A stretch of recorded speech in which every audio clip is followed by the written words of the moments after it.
मेरे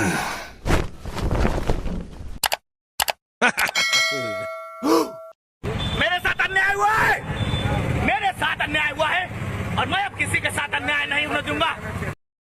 एक student 8 period maximum 25 to 35 મિનિટ્સનો એક પીરિયડ, જેટલા સબ્જેક્ટ તેટલા ટીચર અલગ અલગ, પણ સ્ટુડન્ટ એક જ. તો આપણે એવું કેવી રીતે માની શકીએ કે એક સ્ટુડન્ટ એને બધા જ સબ્જેક્ટ આવડતા હોય અને બધામાં એના 100 આઉટ ઓફ 100 આવે, કે એ બધામાં A+ માર્ક લાવે? એ વસ્તુ કઈ રીતે પોસિબલ છે જ્યારે દરેક સબ્જેક્ટના અલગ અલગ ટીચર છે અને કોઈ પણ એક ટીચર દરેક સબ્જેક્ટ ભણાવી નથી શકતો? તો આપણે એવી આશા કઈ રીતે રાખી શકીએ કે એક સ્ટુડન્ટ આ બધા જ સબ્જેક્ટમાં સારા માર્ક લાવે? આપણે સચિન તેંડુલકરને એમ કહીએ કે તું વોલીબોલ રમ, કે આપણે કોઈ પણ બીજા કલાકારોને એમ કહીએ કે તને જે નથી આવડતું એ કર, અથવા જેમાં તને ઇન્ટરેસ્ટ નથી એ કર, તો શું એ સક્સેસ થઈ શકે? સચિન તેંડુલકરનું ઉદાહરણ લઈએ તો એ ક્રિકેટમાં એક્સપર્ટ છે, તો એ સિવાયની જરૂરી નથી કે એની બીજી સ્કિલમાં એ એક્સપર્ટ હોય. એવી જ રીતે દરેક બાળકની અલગ અલગ સ્કિલ હોય છે.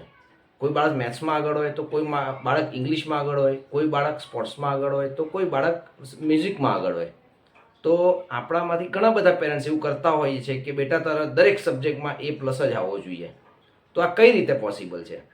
જ્યારે પેરેન્ટ્સ ભણતા ત્યારે એવું હતું કે તમારા બધા જ સબ્જેક્ટમાં એક સરખા માર્ક આવે?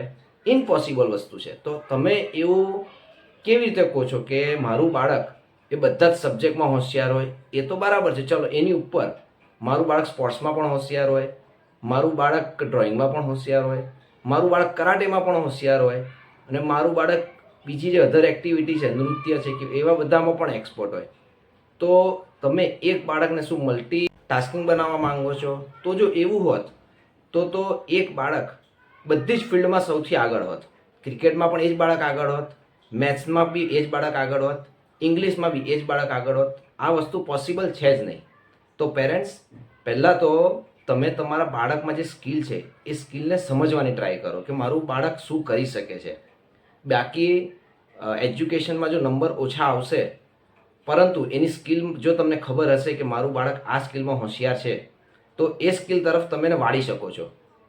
ભલે તમારું બાળક ભણવામાં થોડુંક પાછળ હશે, પરંતુ જો એ એની સ્કિલ પ્રમાણે આગળ વધશે તો 101% એ પોતાની સ્કિલને ડેવલપ કરીને એમાં સક્સેસ મેળવશે. તો ફ્રેન્ડ્સ, બાળકને ભણવા પર પ્રેશર ન આપતા એની સ્કિલ પર ધ્યાન આપો. Thank you.